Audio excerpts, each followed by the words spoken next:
Hello YouTube, Austin here. First YouTube video ever. I want to talk to you today about SX3.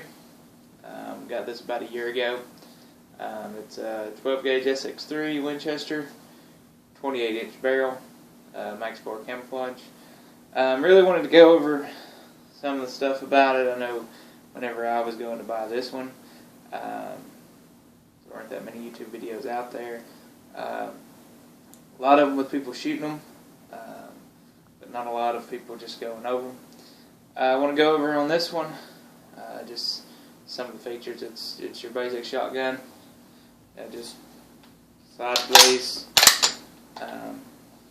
It is a gas gun. I was torn between buying a gas gun and a inertia driven, such as a Benelli or something, which is what a lot of guys are duck hunting with these days. I'd wanted an SX3 ever since they came out, and the fact that they're priced a little lower than the Benellis was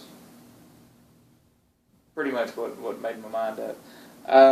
Had this one over a year, like I said, and I just wanted to put it through the test. Everybody's always talking about how the gas guns are dirtier, which they are, but I've had no trouble with it cycling.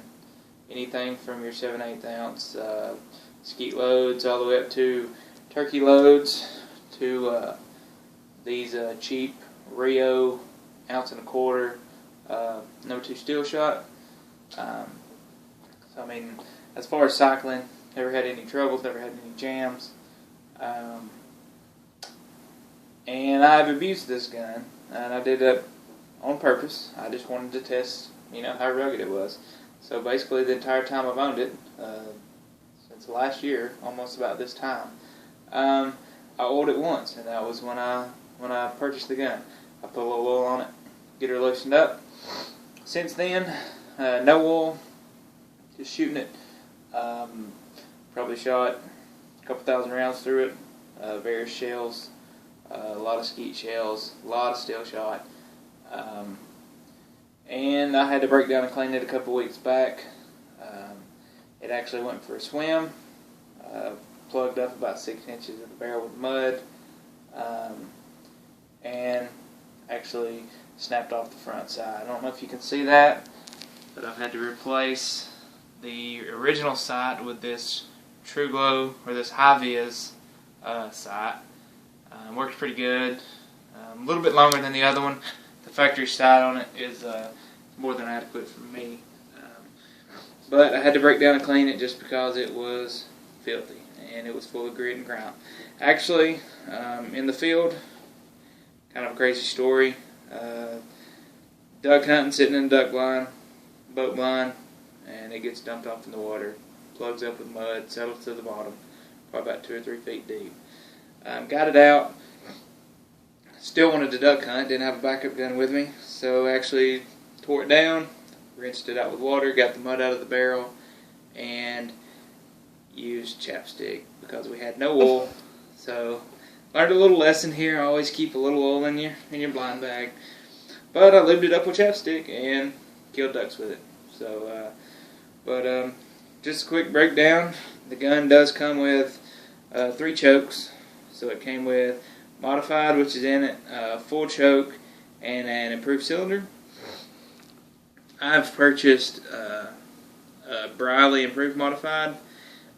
Not that great of a didn't make that great of much of a difference between that and the modified, so I just used the modified. And then I've got this Undertaker extra full turkey choke, which pattern's really nice. I've been shooting some number 5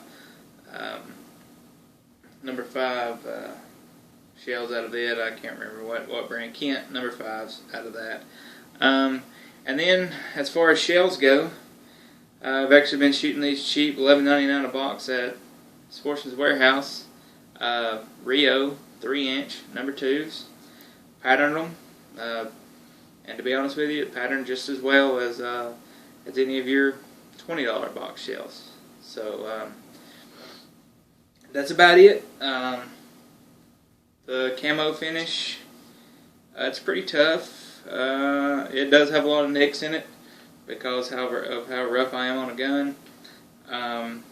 It's got a good feel to it. So if you're shopping for a gun right now, if this gun feels good to you, not to say there aren't lemons out there, but I will say that this has been one tough gun. And from now on, I will start taking better care of it. I just wanted to test it out. So please comment below, and hopefully there'll be more videos to come about some more of the products that we use at RMO Outdoors. So thanks.